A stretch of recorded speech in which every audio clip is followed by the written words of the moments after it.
Hey everybody, it's your girl Bunny. To all of my returning subscribers, hey, how you doing? And for those of you who are new to the channel, welcome. Kick your feet up, subscribe to this family-friendly channel, and don't forget to click the notification bell so you don't miss any posts. Also follow me on Instagram at the same profile name so you don't miss the sneak peeks of what's coming up next. In this video, it's Queen Season 1 Episode 6 entitled Behind the Throne. I give a full episode recap with photos offset to the side, and then I give my review at the end. No need to dig around. I have all of the minute marks in the comments. It's all coming up next. After an amazing performance, Eric's phone is going nuts. There's so many requests for the Queens. He even got a request for the Queens to be on Saturday Night Live. They're the #1 biggest selling hip hop group of all time. An amazing Behind the Hits will feature their upcoming music video. It's been over 2 decades. But there's controversy. Is Jill canceled? Lil Muffin claims that they're not who they claim to be. Ego? Is there redemption of family? Will destiny repeat itself?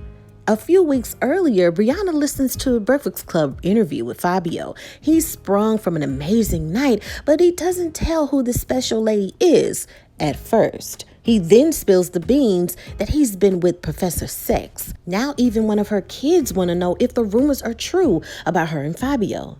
Val talks with her alleged mother, tries to cook her a nice meal, and even gifts her jewelry. It's obvious that Val is excited about her alleged mother returning in her life now, but there's slight resistance from her until she offers to cook a better meal. Jill and her ex-hubby meet with the lawyers, and he requests to speak with Jill alone. He apologizes for his behavior and continues to sign all of the paperwork. Naomi works on more music and learns that Eric gifted JoJo his chain. It's straight to business, though, with Eric as Bree and Jill arrive. Behind the Music wants to get started on a documentary. They need to film a new video, and it would be smart to premiere and drop them both at the same time. It will be a film crew following them around all the time. Bree lets the ladies know that her kids know about Fabio, and she's in this new world of being a single mother in the entertainment industry. It's a good run for the group, and of course, it only makes sense that Valeria would be down. Muffin just sent a verse to Eric for her new single, and it's time to check it out. Val arrives, and she's happy about her mom being in her life, but the ladies warn that they are suspicious, and sometimes so-called family members pop up into your life because they want money. They just want her to protect herself. They play Muffin's verse, and it's not a vibe that everyone is digging. It's also word that Lady London wants to do a verse on their new song. The group is split when considering which artist to place on their song. Should they stay loyal to Muffin or just do a business thing and let London be on the track? They listen to her verse, and London's verse is popping. Naomi feels it's a loyalty thing and they should just rock with Muffin. She even picked her up from rehab. If they do this song and don't allow Muffin to be on the track, it might make Muffin want to relapse. I mean, just think about everything that she's been through. Her video flopped, nobody's digging her, they feel that she's been away too long. It's just too risky. Since views are split, it's time to take a vote. Val and Jill vote for London. They say business is business and she'll be hot on the song. Naomi and Bree ride with Muffin to stay loyal. But Eric thinks adding London is a great move for the group. Val and Naomi break the news to Muffin, and Muffin is pissed. Naomi says that, hey, me and Bree wanted you to stay, but we were outvoted. The results were 3-2. Muffin is saddened even more to learn that Eric voted against her, but he guarantees that they'll have more music with her soon. Jill and Alicia are bombarded by media.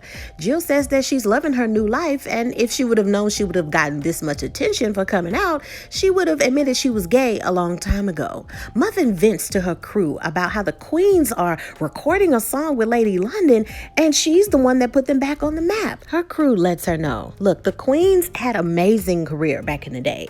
They even took a hiatus for a very long time, returned speaking their truth, and now they're popping all over again. It's time for you to reinvent yourself and come back with some good music. Val gets right to the elephant in the room, and she offers her mother a $100,000 check check. If she's there for money, here you go. But her mom insists that it's her fault for popping back into her life. She's not wanting anything. She's not requesting anything. She explains to Val that she came to Queens from Puerto Rico with her dad, and her mom died when she was young. She fell in love with someone named Javier, and she was 19, and then 19 and pregnant, and then 19 and married. And for the first time Javier choked her, she blacked out. Then after that, it got much worse. And then she thought about the next victim would be her. She wasn't going to have Javier to attack her own daughter. She took Val to a shelter and went back to Puerto Rico. And when she saw Val's success, she was content about abandoning her. Bree gets a call that the sitter can't make it, which is bad news. She's scheduled to be on the set now. Documenting filming begins, and Val is excited to show off her newfound mommy. Rodrigo is the hottest music director in the game, and he's excited to work with everyone. He also commends Naomi on a small performance he attended a while back. They'll shoot 2 days with the queens, and the final day will be with Naomi and Lady London. The ladies chat about how Rodrigo was really digging Naomi and clearly flirting with his eyes. Interrupted by small talk, Naomi gets an alert about the latest celebrity gossip.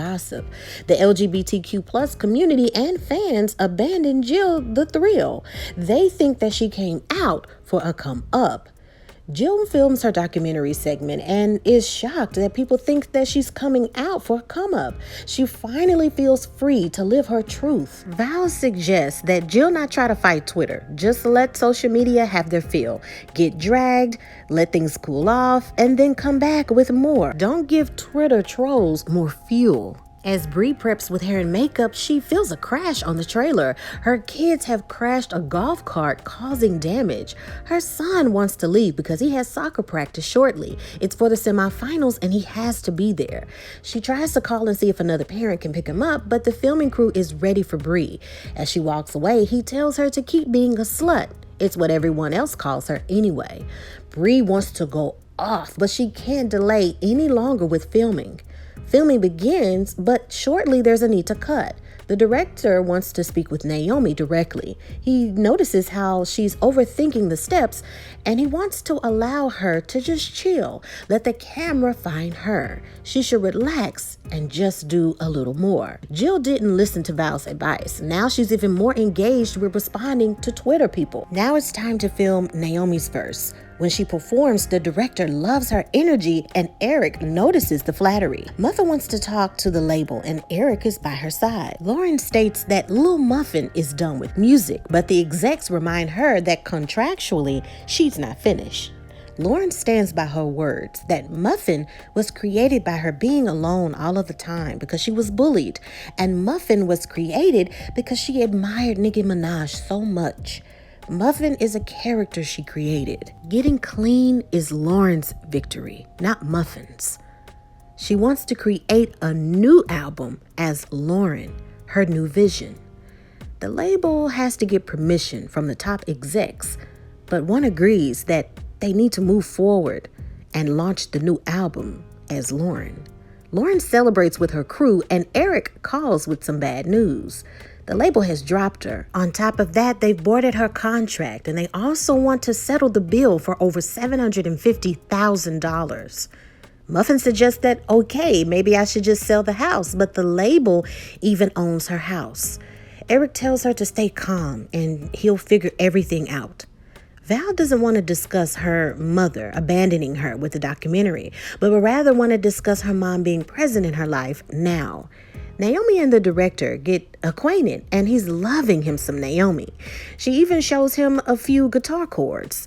Eric enters the trailer and wants to know what they're talking about, and anyone can tell that Eric is slightly jealous. Bree talks about how being a mom and a busy hip-hop artist is one big balancing act. She gave up on her career earlier to do music to be a mom, and now her career is rolling again. But as Bree speaks, she notices that her kids are wreaking havoc again. Her son is upset. He's seeing his mom in a light that he's never seen before. He's just used to her being a mom, not a rapper. Bri apologizes for being so busy. Everything has been very different. She had a life of a hip-hop artist before her marriage and before her kids. Then she stepped away with that, got married, had children, let the husband have his career and not her own. And now that dad is gone, she's got to pay the bills. She needs to help everybody. And she also wants him to help with being a big brother, help her with the siblings a little more. It's not fair, but they're going through it and they've got to go through it together. Alicia sees even more bad news online about Jill.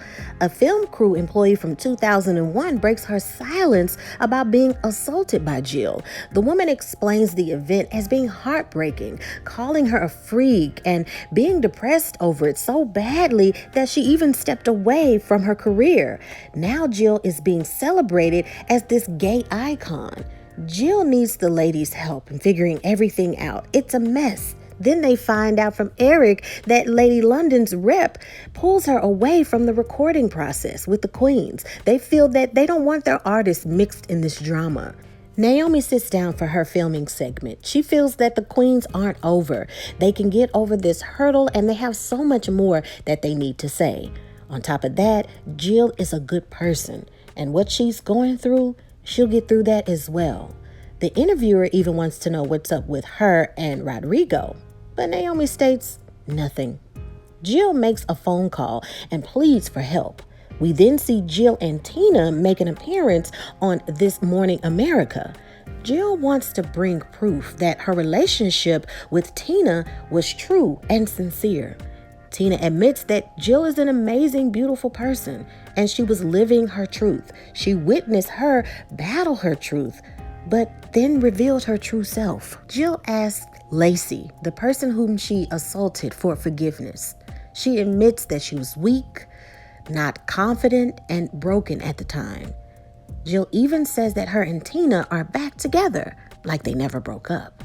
The interview seemed to work as supporters loved the show. Now Jill is an inspiration and brave. To add the cherry on the top, Lady London's team says that they want her back on the song with the queens. The ups and the downs are a trip about how people can feel one way one moment and then completely change the next. But the ladies all agree that they should drop London. Lauren is upset now that, now they're coming back to her and they want her to record a song. But the label dropped her, and now she's literally homeless and owes the label over $700,000. The queens apologize, but now it's time to strike while the iron is hot and put out some good music. Lauren agrees, and now they record the video. It's on. The All Rise video begins and it's fire. The song talks about inequality, sexuality, police brutality, substance abuse, and the judicial system. 2 weeks later, the ladies party at a club and Muffin is not as happy as the other ladies. She's sad that she's homeless and broke. Eric tells her not to worry because he's paid off the debt. He found the money somehow. He even invites her to crash with him until he can figure out everything else. Lauren is so excited, but when he hugs her, he hides a frown. Jill is still happy that she's no longer counseled by social media, and Tina wants to move in with Jill, but Jill doesn't seem too on board with the idea. Jill says that she did her a favor and they're not in a relationship, and it's obvious that Tina has been played. Everyone is excited about the documentary coming out, and maybe the fans can finally see a deeper side of them. Val has more fun with her mommy, and an interviewer from the documentary wants to speak with Val alone. She wants to show Val some additional footage. Someone has video of her mom taking photos of her credit cards. Rodrigo wants to dance with Naomi, but he says that they're not filming anymore, so now they can be a little bit more relaxed and get to know each other a little more. Naomi suggests that the night is about the queens, but she can spare one dance. As everyone is having a good time, Eric gets a call. He tells the ladies that, you did it. But what did they do? We go back to the scene of the ladies viewing their tour billboard and hearing the masked gunman shoot a shot. And that is the end of the episode. And now it is time for your favorite part of the video. That's right, my review. So keep in mind, you guys, the next aired episode won't be until December 7th, okay? A lot of networks do this during holidays because they figure people are traveling, they're spending time with family, and highly likely not watching television. They're doing other things. So keep that in mind. The next episode will air December 7th. So if you don't see anything, you're like, hey, where's Bunny? She hasn't posted. Another episode has not aired, and it won't come back until December 7th, okay? So as I predicted early in the season, that this series is what's called a developing storyline, meaning that each episode gives us more clues to things that we saw in the first episode. We have the mystery of not only the masked gunman, but we have the mystery of JoJo's dad, now another mystery of Val's mom. And every episode is giving us more and more information so that at the end of the season, there will be a big crescendo and maybe some of those mystery questions being answered. And we're also getting more suspects. Each episode is giving us more suspects and more people who could be questioned as being the masked gunman. So as I predicted, we have a lot of people to look at, right? We have Jill's ex-husband. We have Tina, right? Who I suspected was probably one of the people that we could look at because she was probably upset that Jill, not only cheated on her, but that she didn't want to, be with her anymore. But now, even adding more fuel to the fire, she's even more upset that she did all of that for Jill, but they're not in a relationship. She just used her for television. So we're adding all of these people in. We're also talking about Eric. He owes all of this debt. We got a little preview of it when he talked to the promoter, and the promoter was just like, hey, I even know that house that you're living in is rented and you don't have that much money. You don't have it's not a secret, okay, in Hollywood that you don't have that much money. It's just all up front. So there could be a lot of people that he's running from, right? Where is he getting all this money from to just kind of like fake it and live a life that's not his? So we got to think about that. He could be a lot of loan sharks that he's dealing with. Remember, in one of the episodes when he came up to the ladies as they were viewing the billboard, right? Eric's face was really beat up. He was beat up. But I think they're doing that to add to the, the suspicious thoughts of, oh, could have been him. And oh my goodness. They're doing this for a reason because we have all of these people that could be potential suspects and their lives. We also have Lauren. I mean, nobody is out of will for this, right? Muffin or Lauren, right? She has had a history with substance abuse. She could owe people as well. She could owe somebody that maybe she did drugs with or something like that. She could owe them money. We don't know. Maybe she's been robbed in the past and they're robbing her again. It's obvious that whoever this masked person is, they're in the habit of knowing where they are, right? Because you have these celebrities that are at this random billboard, right? So it's just like, how would they know they were there? It's obvious that it's somebody they know and they've been watching them. It also could be Val's new quote unquote mom, who later may get found out as being a thief or popping into her life and not being her mom. And now she wants revenge because she's been found out. I mean, there's a lot of things. There's so many suspects with this. Also, let's talk about the music industry. They're really showing us how the music industry doesn't care. They have they have contract agreements on what an artist needs to deliver, whether they're sick or not. And we're seeing that, hey, this is your job. We could care less if you're sick. You took a quote unquote break, which was actually not a break for her. She was in rehab and they want their money. They could care less. And also that the fact that the house that she was living in wasn't even hers, right? And she was renting it. So we're just seeing how shady the music industry can be. Let's talk about social media and the ups and downs of them not knowing the full truth and counseling people, right? Having an idea about Jill and then that really wasn't the case. That wasn't the truth. She wasn't coming out for a come up. It was really her. And then them flip-flopping back and forth over one interview that kind of quote unquote cleared everything up. So we're just seeing that, right? Like what's going on with that situation? Let's also talk about JoJo and her dad, right? Quote unquote, which is Eric. We still have Cam as a potential father. And also, remember, Naomi said that she really didn't remember. She's just kind of rocking and rolling with it, saying that it's Eric, but she did say that she didn't remember and that her lifestyle was kind of questionable. So it could actually be somebody else. Could it be somebody who really has an idea that they may be JoJo's father, and they, want to wreak havoc, and they're the mass gun person? We don't know. Right? And I really, really wish they kind of speed up a lot of the conclusions, because we are past mid-season and they're continuously building the storyline. And we really need to come to some conclusions of some of the storylines, because you don't want to exhaust your audience. And I talk about that on my channel with other shows, about how exhausting your audience can be pretty dangerous. Now let's talk about Eric and Rodrigo. Like we're looking at the episode, and he's talking to Naomi, and Eric is kind of looking on, and he's kind of looking jealous and asking all these questions. Hey, what are you guys talking about? What's next? What are we doing? It can be one or two of things, right? Either he can really be jealous of Rodrigo talking to Naomi, or he knows something about Rodrigo.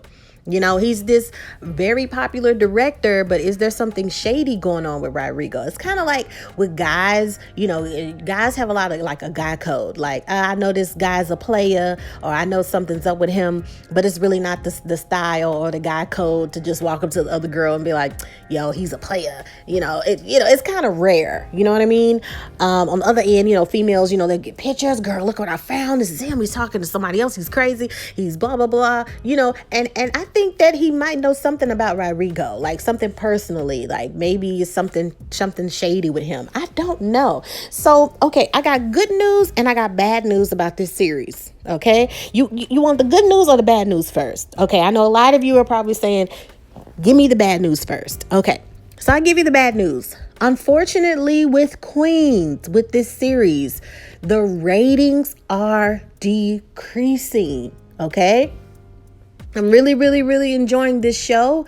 I even posted, you guys, a survey for you to vote on. I asked you guys, what do you think about the ABC series Queens? One of the options, I love the show and your reviews. And the second option, the show is trash. At 63%, you guys agreed that you love the show and the reviews. But hey, 38% is pretty high, okay, when it comes to a series that's fresh, that's squeaky new. This tells me one of two things, right?